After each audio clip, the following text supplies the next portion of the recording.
Você que manda.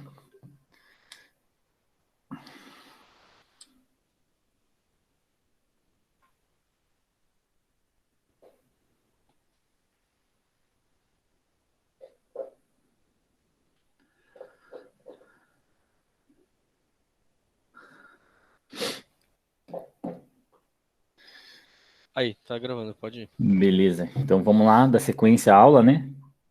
Ih, peraí, será que o meu microfone já bugou? Não. Estão me ouvindo? Tá dando pra ouvir sim, tá tranquilo. Ah, tá. Tô ficando paranoico já, preciso trocar esse fone velho aqui.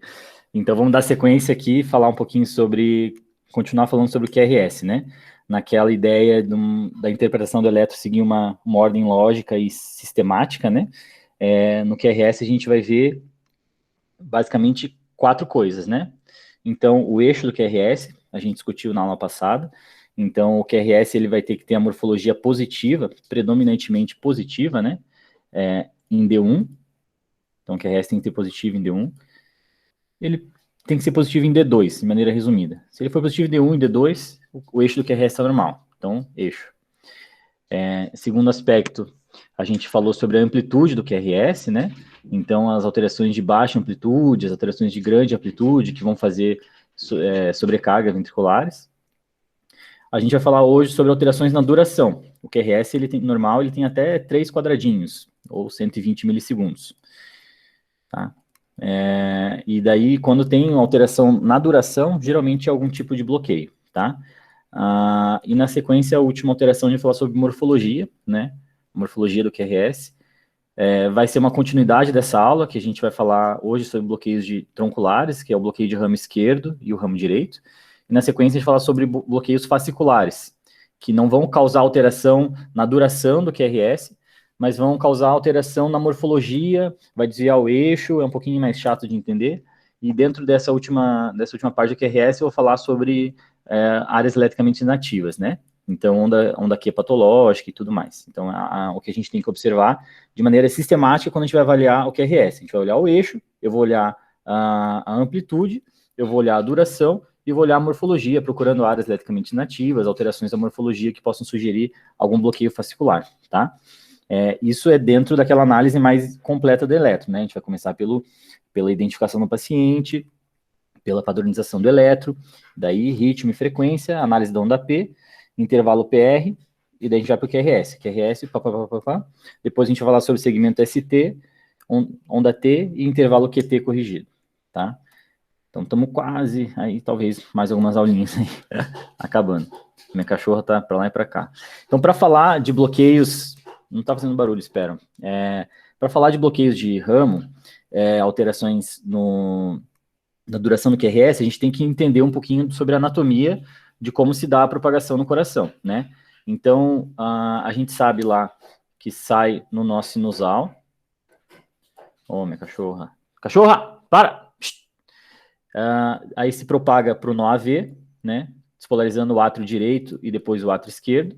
Existe a pausa fisiológica no nó AV, que vai determinar o intervalo PR, e na sequência ele ativa o sistema His-Purkinje, tá? Então o sistema His-Purkinje é uma continuação do nó AV, vai se dividir em ramo esquerdo, tá? E em ramo direito. O ramo direito é um ramo mais fino, como vocês podem notar, que o ramo esquerdo. Então, muitas vezes, ele pode ter bloqueios, alterações de condução aqui no ramo direito de maneira mais fácil, digamos assim, e nem sempre um bloqueio de ramo direito vai ser igual a alguma patologia cardíaca, necessariamente. O ramo esquerdo, já quando tem bloqueio de ramo esquerdo, a tendência é que tenha alguma cardiopatia associada, né? Digamos assim, que tem um prognóstico pior. Mas o ramo direito, por ser mais fino, ele é mais suscetível a bloqueios, tá?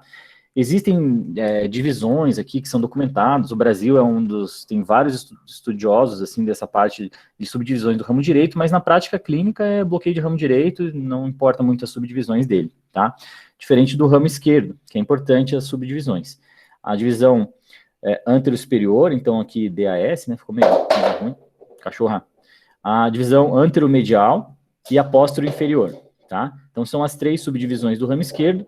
Você pode ter um bloqueio completo do ramo esquerdo ou bloqueios fasciculares. Então, tem um bloqueio só da divisão antero-superior, chamado BDAS. O BDPI é um pouco mais raro. enfim, pode ter uma associação entre BDAS, um bloqueio ou um atraso na condução do ramo anterosuperior, associado a um bloqueio no ramo direito, BRD mais BDAS, que é bem comum no Chagas, por exemplo, a gente encontrar, tá? Tem uma propensão a bloquear essas regiões.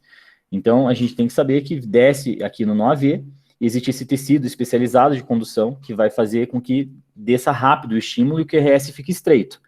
Quando você tem algum bloqueio importante aqui no ramo esquerdo, no ramo direito, a condução está bloqueada aqui e depois ela vai se dar de maneira atrasada, célula a célula no coração. Isso vai causar com que o QRS fique largo. Por isso que o QRS fica largo no bloqueio de ramo, tá?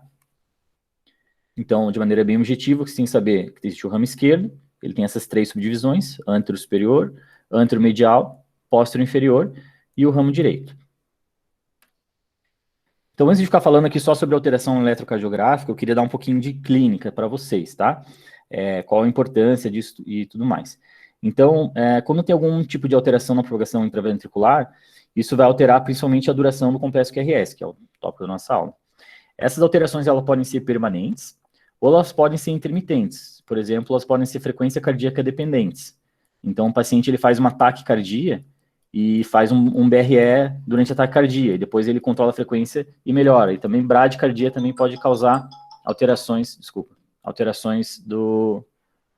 na duração do QRS. Então, ele faz uma bradicardia que pode alargar também o QRS, tá? Então, pode ser permanente ou intermitente. E ela pode ser intrínseca ao sistema de condução, então tem alguma doença no sistema de condução, ou pode ser extrínseca ao sistema de condução, pode ser alguma doença no miocárdio, no músculo do coração.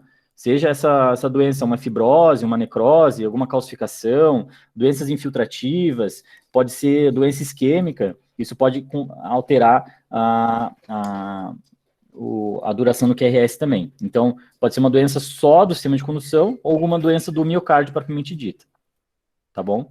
Então, só para entender funcionalmente. Então, quando você vê um bloqueio de ramo esquerdo, por exemplo, não é específico para algum tipo de doença, né? Existe até, um pouco mais raro, mas um bloqueio de ramo esquerdo, um coração normal. Isso pode ser uma doença só do sistema de condução do paciente. Ou então um paciente hipertenso mal controlado de longa data, que foi causando sobrecarga no coração e evoluiu com um bloqueio de ramo esquerdo na sequência. Beleza? Só uma coisa mais conceitual em relação, para aumentar um pouquinho o entendimento.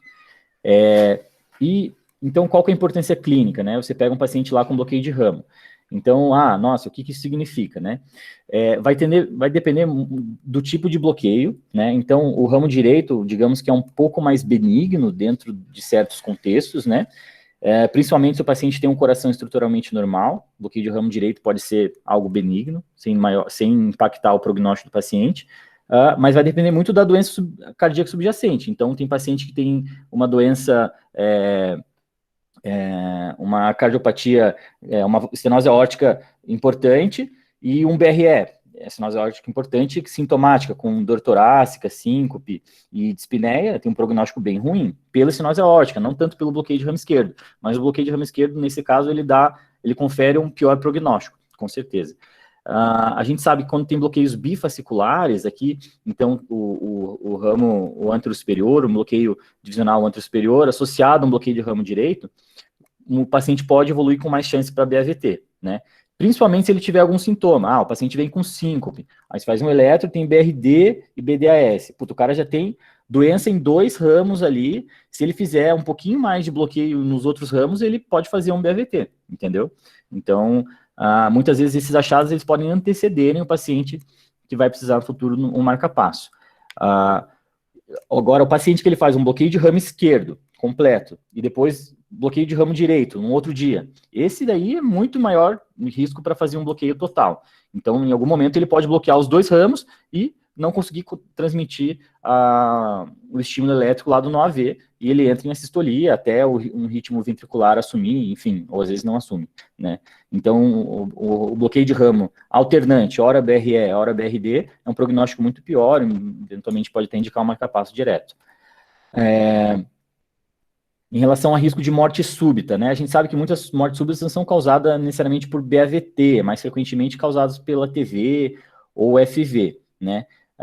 E você botar um marca-passo normal, que só vai estimular o coração, e o paciente fibrilar, ele não vai sair da FV com um marca-passo normal, teria que ser um cardiodesfibrilador implantável, um CDI, tá?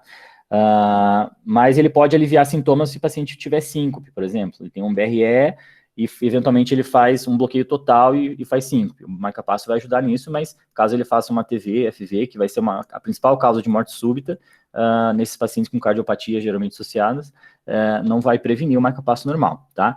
Então, chega no pronto-socorro, o paciente ele chega com síncope para você, e ele tem um bloqueio de ramo esquerdo. A gente tem várias coisas que podem estar acontecendo, né?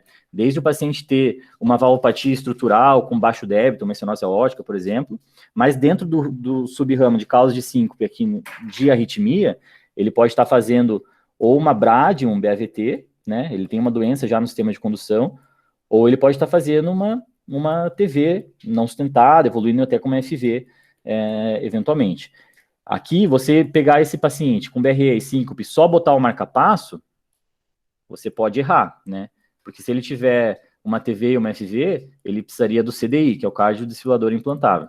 É só uma noçãozinha clínica para vocês, assim, vocês não vão indicar CDI, marca-passo na emergência, né? Mas só para vocês entenderem um pouco mais a fundo isso.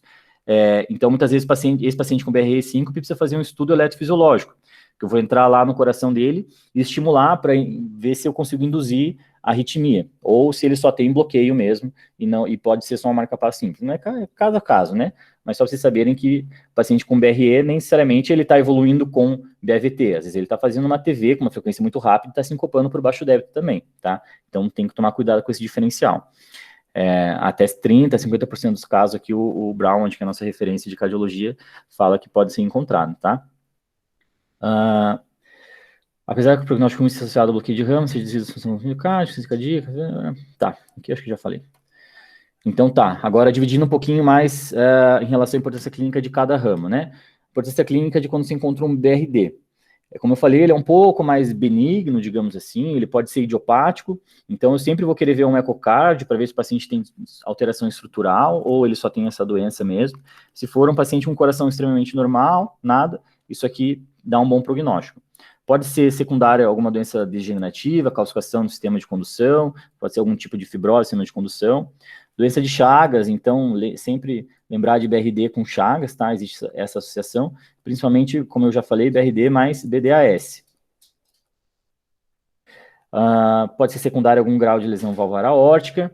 E aqui um contexto interessante que, às vezes, as pessoas esquecem. O paciente com infarto e evoluindo com BRD no infarto, ele é um marcador de mau prognóstico, tá? A gente sempre pensa em infarto quando tem um BRE, né? BRE, será que é um BRE novo? Será que é um infarto? BRE é muito comum, assim, dentro dos pacientes cardiopatas. Então, frequentemente o paciente tem dor no peito, aquela dor que não é bem anginosa, e ele já tem um BRE que é prévio. A gente vai discutir um pouquinho sobre como diferenciar isso um pouquinho na frente na aula. Mas aquele paciente que tem um infarto e está evoluindo com BRD, esse paciente é bem mais grave. É DA proximal, ele está queimando todo o septo interventricular e geralmente o prognóstico desse paciente é mais reservado, tá? Pode ser secundário a algum tipo de miocardiopatia, então existem vários grupos de miocardiopatia, alcoólica, pós-parto, enfim. Defeitos congênitos do septo interventricular também pode cursar com BRD, tá? Então, é um achado do eletro, aí você vai ter que descobrir o que esse paciente tem, se ele tem alguma coisa ou se ele não tem. Aqui um contexto do infarto agudo do miocárdio, dor torácica aguda, o BRD, vocês vão ver que ele não impede você interpretar o segmento ST, então você consegue ver o paciente suprado com BRD, tá? E esse paciente é de prognóstico mais reservado. Então, a prevalência é de 0,2% a 0,8%, vai aumentando com a idade, tem mais prevalência em homens. Como eu falei, é deixado um achado benigno, geralmente, corações normais, tem alguns estudos que são conflitantes em relação a isso.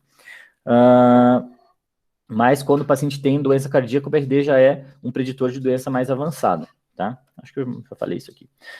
O BRE, importância clínica, também pode ser idiopático, mais raro do que o BRD, mas também degeneração do sistema de condução, secundária a cardiopatias, então hipertensiva, um grau mais avançado de doença hipertensiva mais não controlado, doença dilatada, miocardiopatia isquêmica, valvopatia aórtica ou mitral, pode evoluir com BRE. Então, assim, o paciente chega com dispneia, você faz um eletro, tem um BRE, olha, considere que pode ser cardíaco, tá? o paciente deve ter algum grau de disfunção cardíaca mais disseminada. Eventualmente, uma hipercalemia pode cursar numa fase mais avançada com alteração no QRS, sugerindo um BRE, isquemia miocárdica, complicação do IAM anterior também pode evoluir com BRE, ou funcionais, né, como eu falei, intermitente para taquicardia ou bradicardia. Prevalência parecida do BRD, acho que aqui ficou meio parecido, né? Também tem pior prognóstico na vigência do infarto agudo do miocárdio, né? Aquele BRE novo. Essa informação todo mundo já sabe, mas o BRD às vezes as pessoas esquecem. Então, um paciente que tem um BRE e tem ICC, por exemplo, essa dissincronia, então, entre o ventrículo esquerdo e o ventrículo direito, pode prejudicar de maneira significativa a função cardíaca do paciente. Então, ele vai bloqueia o ramo esquerdo, despolariza primeiro o ventrículo direito, e depois vem despolarizando célula a célula o ventrículo esquerdo. Essa dissincronia interventricular pode prejudicar negativamente, eventualmente vai ser até uma indicação de você ressincronizar, botar um marca-passo no ventrículo esquerdo, no ventrículo direito, para tentar ressincronizar isso, tá? Vai representar, muitas vezes, uma doença miocárdica mais difusa, né? Então, vai ser investigado estruturalmente a função cardíaca e também, eventualmente, até a isquemia, tá? Ok, agora, parte de clínica foi, agora um pouquinho mais eletro mesmo. Relembrando aqui, só relembrando, coisas que vocês já sabem aqui, ativação atrial, eu já falei isso aqui várias vezes, né? Então, o nó sinusal começa o ritmo do coração, ativando o átrio direito, isso gera um vetor que aponta para baixo e para frente, aqui em V1, ele vai gerar uma onda positiva, que é a despolarização do átrio direito, que é V1, tá? Na sequência, o átrio esquerdo ele é mais posterior, né? Quando você quer ver um trombo no coração, por exemplo, ter certeza que não tem um trombo no átrio esquerdo, para poder cardioverter o paciente com segurança, o paciente com FA, você faz um eco transesofágico. Por quê? Porque o esôfago está aqui atrás, você põe uma câmera e você vê diretamente o átrio esquerdo e tem certeza absoluta que não tem trombo. Você vê o eco olhando pela frente, o átrio esquerdo ele não vê tão bem. Então, esse segundo vetor despolariza o átrio esquerdo para trás e gera em V1, geralmente, uma onda negativa, tá? A somatória desses dois vetores é o vetor resultante da despolarização atrial, que ele geralmente aponta aqui em torno de 60 graus, que é a derivação D2. D2 está aqui. Aqui é a derivação D2. Por isso que a gente vê tão bonitinho a onda P em D2, porque geralmente o vetor resultante está bem em D2, em torno de 60 graus, tá? Na sequência, vem esse estímulo no nó atrioventricular, existe aquela pausa fisiológica que vai determinar o intervalo PR, e depois começa a despolarização do coração propriamente dita. Então, a despolarização do coração, o septo é o primeiro momento a ser despolarizado, então, gera pequenos vetores, se lembra? Do endocárdio para o epicárdio, do endo para o epi, do endo para o epi, do ventrículo esquerdo e do ventrículo direito, mas o septo à esquerda é mais forte, tem mais músculo, gera um vetor mais forte que esse do VD, anula esse vetor, e o vetor resultante, o V1, né, o primeiro vetor da despolarização, o V1 ficou meio confuso, porque tem V1 aqui, né, mas o primeiro vetor da despolarização no coração, normal, é esse vetor aqui, que aponta em direção a V1. Em V1, ele está indo em direção a V1, ele vai gerar uma onda R, que é uma onda positiva, tá? Em V6, ele vai gerar uma onda Q. É a mesma onda, só que ele está fugindo de V6. Quando ele foge, ele gera uma onda negativa. Quando ele vai em direção à derivação, gera uma onda positiva. Esse é o primeiro vetor. Primeira coisa que despolariza no coração é o septo, tá? Eu estou falando isso porque o bloqueio de ramo, ele vai alterar essa sequência de ativação no coração. E isso vai gerar os achados que a gente vai achar no eletrocardiograma. Então, quando você entende essa despolarização normal, você entende o bloqueio, você entende o eletro, entendeu? Eu quero que vocês entendam assim. Vocês podiam só decorar, bloqueio de ramo é assim, essa é a cara do bloqueio de ramo. Pá, você pode decorar assim também não tem, mas eu acho mais legal assim. Então, aqui você vai ter o ramo esquerdo, né? E aqui você vai ter o ramo direito. Quando você tem um bloqueio de ramo esquerdo, esses vetores não vão existir, tá? Isso vai mudar. Então, quando você tem um ramo direito, esses vetores aqui não vão existir. Isso vai mudar um pouquinho a alteração do coração. A gente já vai falar. Na sequência, lembra? Eu falei que despolariza as paredes livres, tanto do VE quanto do VD, do endocárdio para o epicárdio. Vai gerar um vetor do VD resultante, que é esse aqui, um vetor resultante do VE maior módulo, que é esse aqui. De maneira que o vetor resultante vai ser nessa direção aqui, tá? ele está fugindo de V1. Quando ele está fugindo de V1, notem, ele está fugindo, está indo para lá. Fugindo de V1, vai gerar uma onda negativa. Uma onda negativa, depois de uma onda positiva, a gente chama de onda S. Em V6, ele está indo em direção a V6. Vai gerar uma onda positiva, uma onda R. Tá? Esse é o segundo vetor da exploração de paredes livres.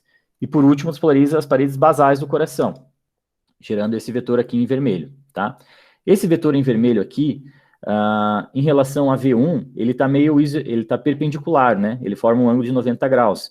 Então, ele fica meio isoelétrico em V1, ele tem uma fase positiva e uma fase negativa. Ele nem chega a aparecer, nem chega a ser representado aqui de maneira adequada, porque ele tem um pequeno módulo, ele é isoelétrico, ele acaba ficando pequenininho e você não vê muito bem em V1. Então, o V1 normal do QRS é ter esse aspecto Rzinho, S grandão. Esse é o normal. E em V6, ele pode gerar uma ondinha S aqui, ou às vezes nem isso. Essa é a expolarização da região mais basal do coração. Então, o coração normal, em V1 ele tem um padrão RS, em V6 QRS, né? QR grandão, tá? Então, de V1 a V6, a onda R vai crescendo, né? A gente fala isso de progressão da onda R na parede anterior. Ela vai crescendo a onda R de V1 até V6, tá? V5 geralmente fica a onda R mais alta, tá? Esse é o normal, tá? Então, são esses três vetores, né? Esse vetor da despolarização do septo é o vetor 1, depois o vetor da despolarização das paredes livres é o vetor 2, e o vetor 3, o vetor aponta aqui mais para cima da região basal do coração.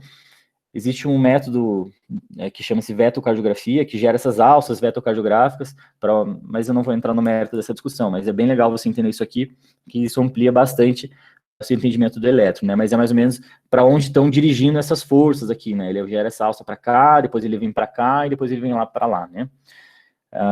Ok. Conhece isso daqui? Já viram isso daqui? Alguém reconhece o que é isso aqui?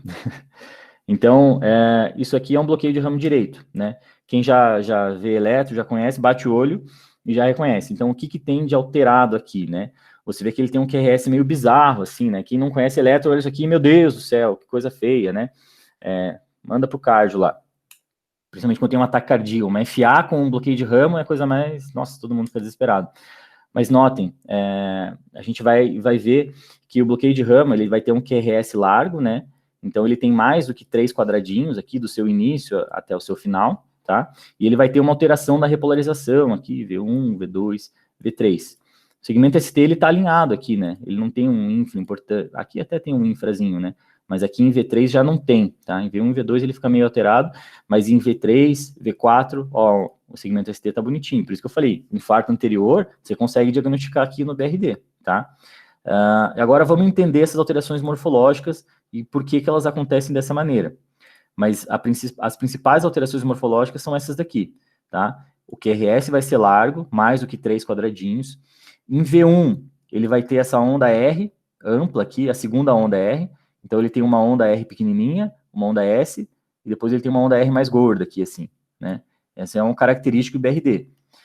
E ele tem essa onda S em V6, que a gente fala que é uma onda S empastada, né? Então, uma onda S que ela é lenta, né? Ela desce e fica gorda, assim, né? Isso deixa um QRS largo maior que 120 milissegundos. Tanto em V6 como em D1. Desculpa, minha cachorra.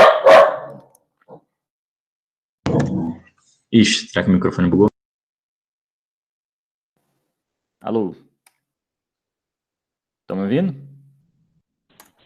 Sim. Minha cachorra bugou até meu microfone. Ok.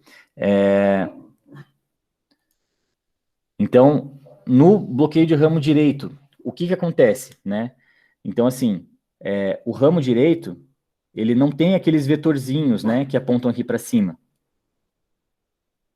Ele não tem, porque ele está bloqueado. Tem só os vetores do ramo esquerdo, que apontam para baixo.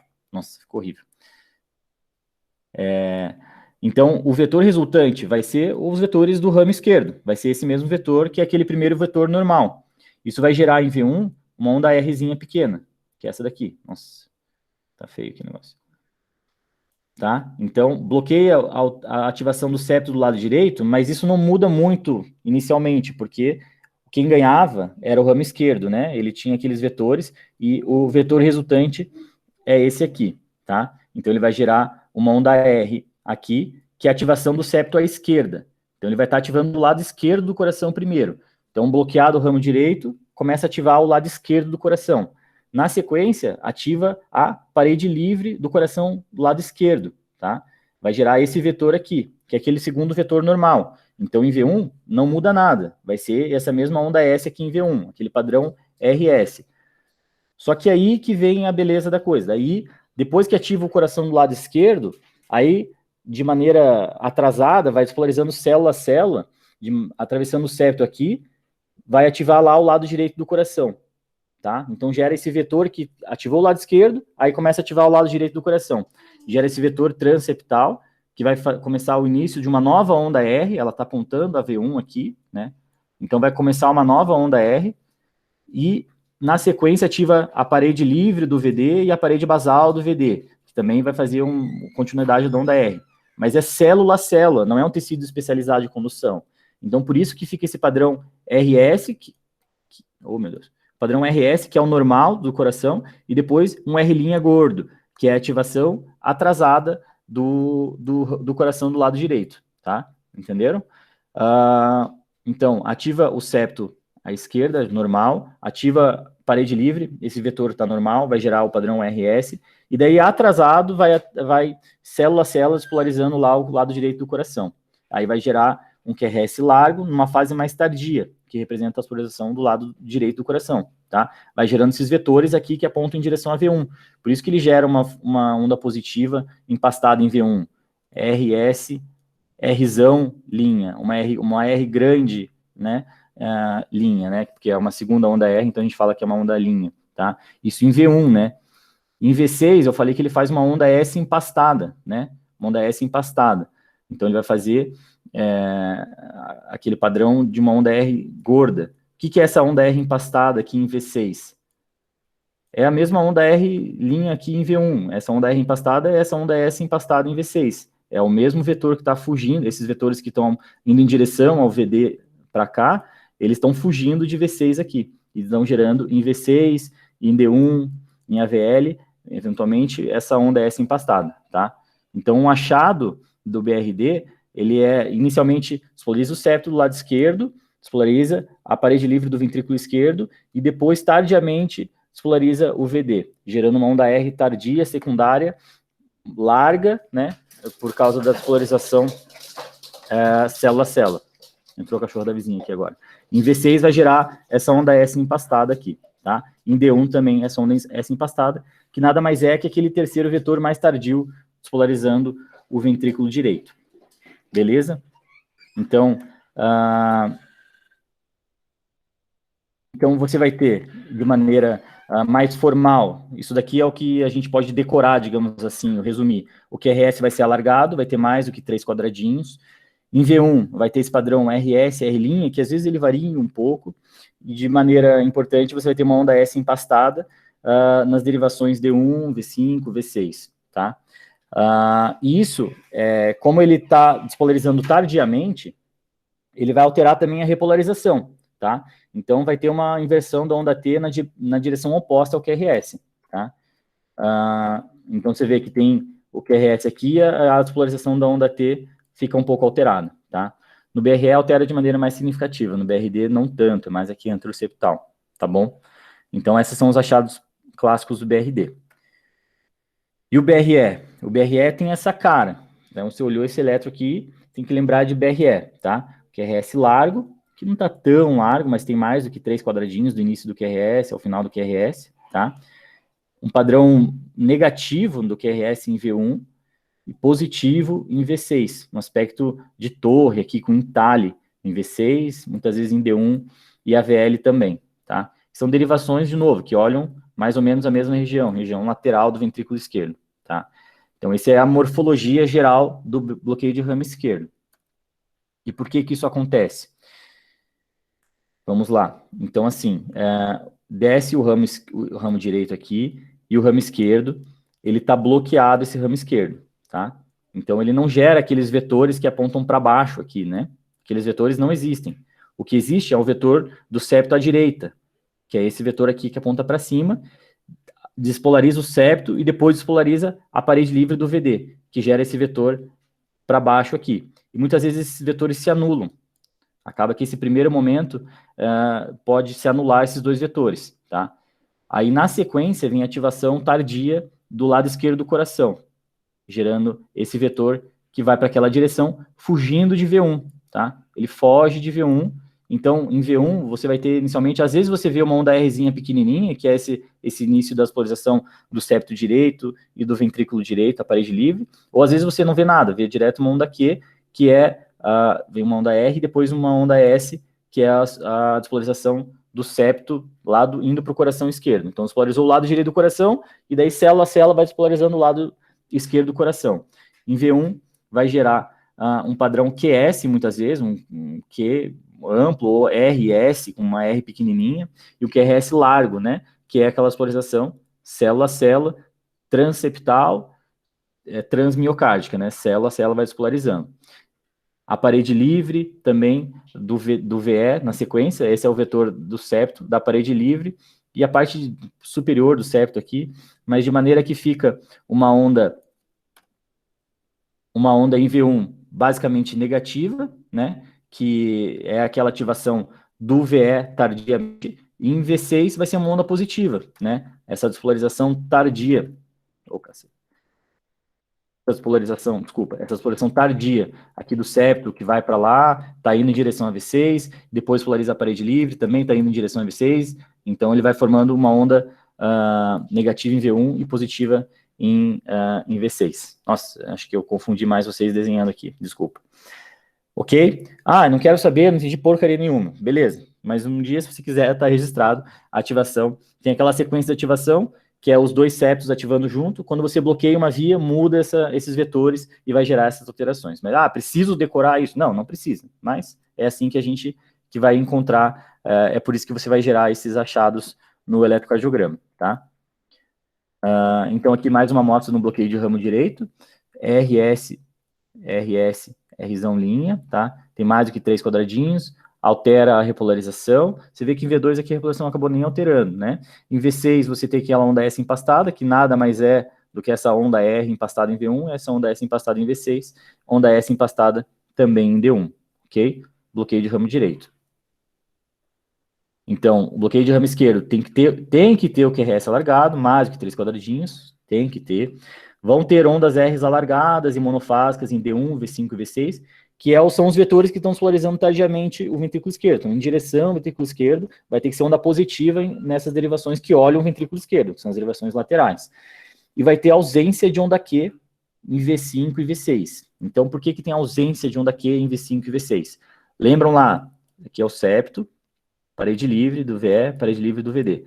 O que gera uma onda Q em V5 e V6? V5 está aqui. O que gera uma onda Q em V5 e V6? E por que aqui fala que é ausência de onda Q em V5 e V6? Porque o que gera a onda Q em V5 e V6 é a despolarização do septo do lado esquerdo, né? São ondinhas aqui, esse vetor vai fugir de V5 e V6. Em V5 e V6, se lembra que eu falei lá no começo? Que vai gerar aquela pequena onda Q, depois polariza o VE, vai gerar uma grande onda R, depois por último talvez uma onda S. Então, como esse ramo esquerdo está bloqueado, não tem que ter essa onda Q em V5 e V6, beleza? É por isso.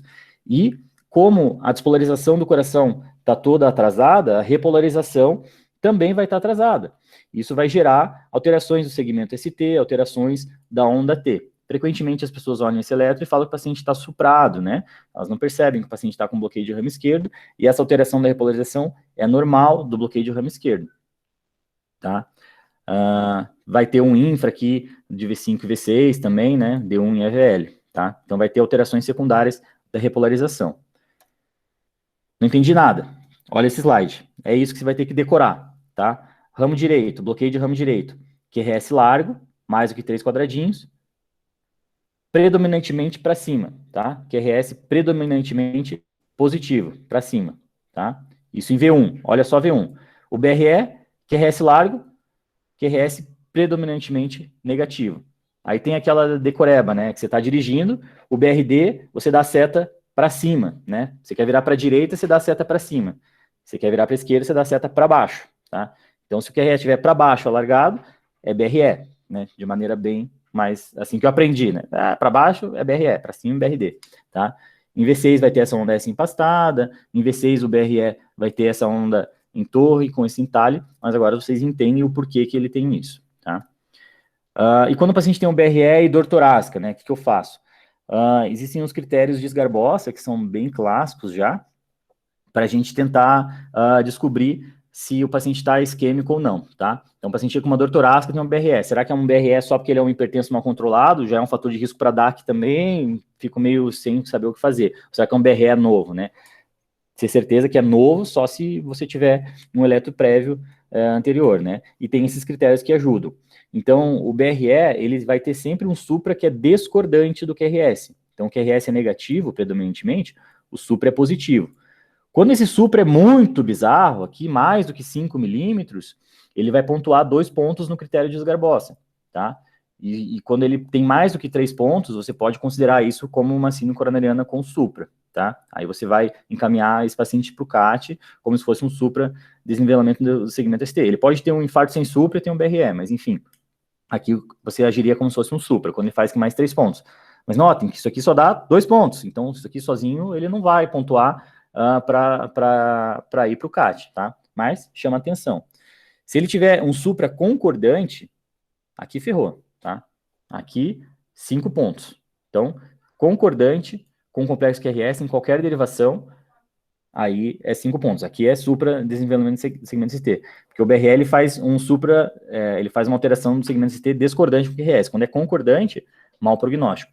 E em V1, V2, V3, se ele tiver um infra do segmento ST, desnivelamento aqui do segmento ST, aí também 3 pontos cravado também dá para tratar como um infarto com supra, tá? Então isso aqui é um jeito que a gente tem, é claro que você vai também valorizar em N outras coisas aqui, mas em relação ao padrão eletrocardiográfico existem os critérios do Sgarbossa, não precisa decorar isso, só lembrar que existe, esqueci, Sgarbossa, põe lá que você vai achar no Google, aí você confere se o paciente bate ou não, tá? Aqui um exemplo de um paciente com BRD e suprado, né? Então, ele tem esse padrão RS, R' com QRS largo, e ele está suprado aqui, né? Você vê que ele está suprado, já tem até onda Q, V5, V6, D1, AVL está suprado também. Esse paciente tem um mau prognóstico, ele está bigeminando aqui também, ele tem essas sístoles ventriculares bigeminadas, então esse paciente dá para reconhecer o infarto com supra no BRD, no BRE tem os critérios de Sgarbossa, às vezes é mais chatinho, mas no BRD é mais fácil, tá? E BRE e sobrecarga ventricular, né? Quando que eu vou pensar que possa ter ou não, porque ele vai fazer aqueles QRS mais amplo, então tem algumas coisas aqui, né? Então, se o paciente tem um ritmo sinusal e sobrecarga atrial esquerda, você pode suspeitar que ele tenha sobrecarga ventricular esquerda também. O QRS é muito largo, mais que 150 milissegundos, então tem muito cardiomiócito, demora muito para despolarizar, é um coração inchado, digamos assim, pode ter sobrecarga ventricular. Aqui acaba entrando o critério de AVL maior que 11 milímetros também. Tem ondas S muito amplas em V2 e V3. Aqui faltou onda S, tá? Desculpa. Então são ondas S muito profundas em V2 e V3, aqui maior que 30, maior que 25 milímetros. Você suspeita que o paciente pode ter também sobrecarga ventricular esquerda. Só por ter BRE, você já vai ter que fazer uma avaliação ecocardiográfica desse paciente. Então, também não tem tanta significância clínica você decorar isso daqui, né? Não precisa decorar, é só entender. O BRE por si só, ele não desvia o eixo para a esquerda, né? O eixo do QRS, quando tem um desvio do eixo mais que menos 40 graus também, você pode pensar em sobrecarga, assim como o índice Sokolov também é válido, tá?